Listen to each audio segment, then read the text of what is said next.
ఏరా మన్మధరాజా, మంచం వెనుక బలి దాక్కున్నావురా? మరి నేను దాక్కోలేదండి. నేను కార్పెంటర్ని. మంచం ఊగుతుంది కదా అని రిపేరింగ్ చేస్తున్నాను. వావ్, అర్ధరాత్రి ఒంటి మీద బట్టలు లేకుండా కార్పెంటర్ పని చేస్తున్నావు. ఇది నేను నమ్మాలి. కార్పెంటర్ అంటున్నావు కదా, నా లాఠీ ఎంత లెంతుందో చెప్పు చూద్దాం.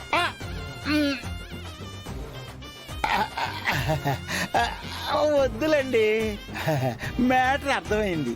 నిజం చెప్పేస్తాను. చెప్పు చెప్పు. మరి షీలా నన్ను ప్రేమించింది, డిన్నర్కి ఆహ్వానించింది, వచ్చాక డాన్సులు కూడా చేసింది. మీరు వచ్చేసరికి నన్ను బుక్ చేసేసింది. ఇది మేడం జరిగిన కథ.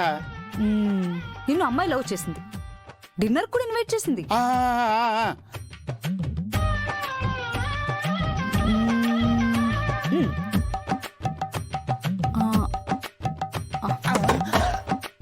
ఏది ఈ కింద పడింది దాని పైకి తీరా.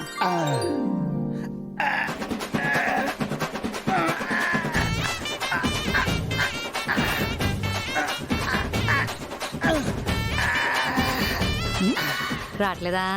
అంటే అది కాస్త బెల్లీ ప్రాబ్లం. ఈ పొట్ట బట్ట చూసి నిన్ను ప్రేమించిందంటే నేను నమ్మాలి. అసలు నిజం నేను చెప్పనా? బస్ స్టాప్ లో ఒక అమ్మాయిని చూసావు, ఫాలో అయ్యావు, ఒంటరిగా ఉందని అడ్వాంటేజ్ తీసుకొని తన జీవితం నాశనం చేసి మాయం చేసేసా. ఇదంతా నేను చేశానా? ఆహా, చేసావో లేదో నేను చెప్తా. అయ్యో,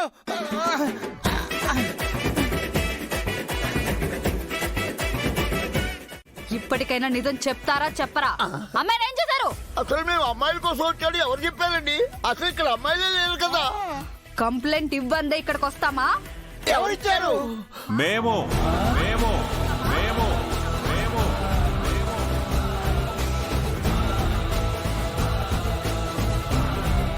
వీళ్ళిద్దరూ అమాయకమైన అమ్మాయిల్ని కిడ్నాప్ చేసి ఈ ఇంటికి తీసుకురావడం మా 4 కళ్ళతో మేము చూసాం మేడం.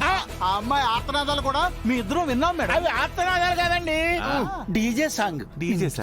కొట్టానంటే డిస్క్ డ్యామేజ్ అయిపోద్ది.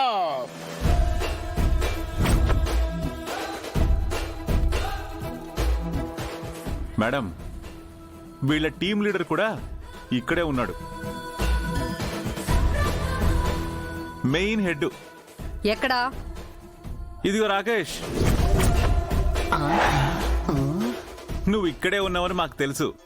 నీకు నువ్వుగా వచ్చావనుకో బాగుంటుంది, లేదనుకో మేడం గారు లాఠీతో సమాధానం చెప్తారు.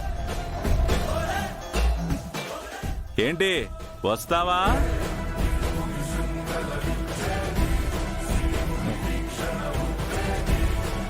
వీడే మేడం. ఓహో, నువ్వేనా ఈ టీం కి లీడర్? ఏంటి హీరోలా నిలబడాలా చూస్తున్నావు? వీళ్ళిద్దరు ఏ పొజిషన్ లో ఉన్నారో చూసావు కదా. 2 minutes లో నువ్వు వాళ్ళలా తయారవ్వాలి.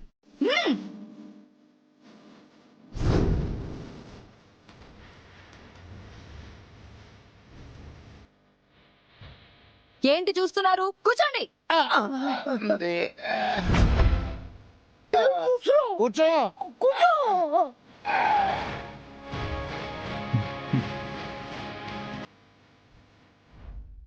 ముగ్గురు 3 కోతుల్లా ఎంత అద్భుతంగా ఉన్నారో. ఇప్పుడు చెప్పండి, అమ్మాయిలను ఎక్కడ దాచారు? మాకేం తెలీదు మేడం, ఇదంతా ట్రాప్. మా చెల్లెల్ని దాచిపెట్టి ఆగిపోయావేంటి రాకేష్, చెప్పు. జాగ్రత్తగా ఉండమంటే పిచ్చి పిచ్చి వేషాలేసి నన్ను కూడా ఇరికించారు. అమ్మాయిలు ఎక్కడా అంటే మీలో మీరే కొనుక్కుంటారేంటి? చెప్పండి.